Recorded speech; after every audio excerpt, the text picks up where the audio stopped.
All right, so what would it mean to say that was a good meal? And to say it truly.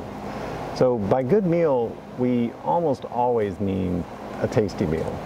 But we all know that the ways in which good company, familiar recipes, fresh ingredients, good stories, and laughter, that they can make a meal so much better.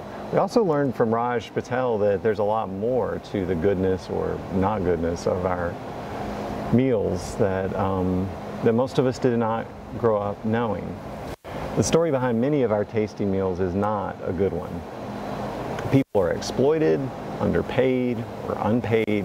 Land is destroyed. The farm economies of entire nations are assaulted by trade liberalization, chemicals sprayed on food lands,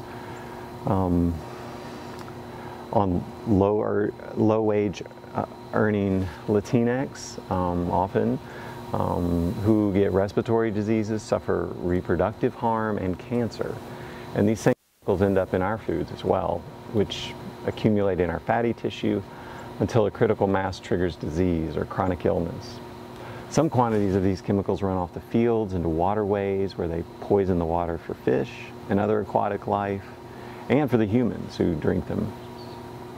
Clearing land for wasteful monocultures, very little of which is consumed by humans, the monocultures, destroys wildlife habitat. Erosion is so bad that we expect to be out of topsoil on many of the world's farms within your lifetime. We lose 6 bushels of corn for every bushel of corn we grow. Erosion is permanent. We'll never recover the soil washed out to the oceans. In other news, genetically modified foods. They pose an unknown threat to human and non-human ecology. We simply don't know what they do and how they interact with people and the other creatures that they're sent out to interact with. Genetically modified foods are the intellectual properties of companies like Bayer and Syngenta. Farmers cannot save these seed that they buy without the threat of prosecution. And this is an unbearable cost to farmers. These seed require the purchase and application of fertilizer, pesticides, herbicides, and more water than they use in their indigenous growing. This poses another unbearable cost burden on farmers globally that they had never had to pay before. The heritage of this seed piracy is bankrupt farmers who become the generationally poor of the swelling metropolises of the world, falling prey to the familiar injustices of sweatshop work, of sex work, joblessness, hunger, homelessness. Many of these urban problems, so-called urban problems, are really farm problems that have been created by the unjust trade and propaganda of corporate agriculture, who peddle their wares around the globe like drug dealers, always claiming that they are serving the people by feeding the world. Animals in CAFOs, or confinement animal feedlot operations, are sick and miserable. It is unconscionable the way animals are used for our benefit. In their miserable and cramped conditions, bacteria and viruses like the one we are suffering from right now, and others, develop, mutate, and spread through herds and then to humans everywhere. As Howard insists, how can sick animals confer health to the humans who eat them? Food from this system cannot constitute a good meal. So what would a good meal look like? Well, from what we've learned, a good meal would be from a farm that was building, not losing, topsoil. A good meal would be composed of ingredients that have been grown oneself or bought from a farmer at a fair living wage.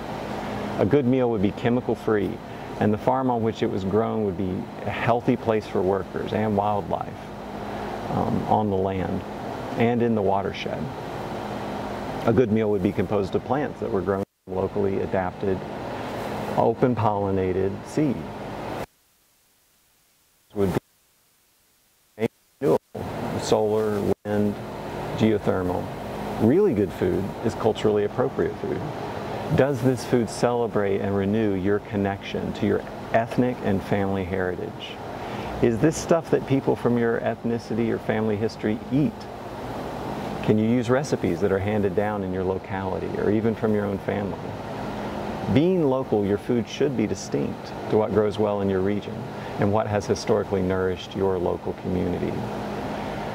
Finally, this rich meal should be shared by friends, families, enemies, and those in need. The Eucharistic table of Jesus includes. Jesus told his followers that when they had a banquet, they should invite the poor, the blind, the lame, the diseased. Jesus ate with his friends and his enemies, with heretics, with sexual deviants, scoundrels, rich folks, despised ethnic groups, despised political groups, political establishment, freedom fighters, people with bad theology, bad hair, bad breath, bad manners. Diversity in all its forms should characterize a good meal. And finally, add good stories, jokes, and laughter to this, and I think we can say that this is a truly good meal. How would you describe a good meal?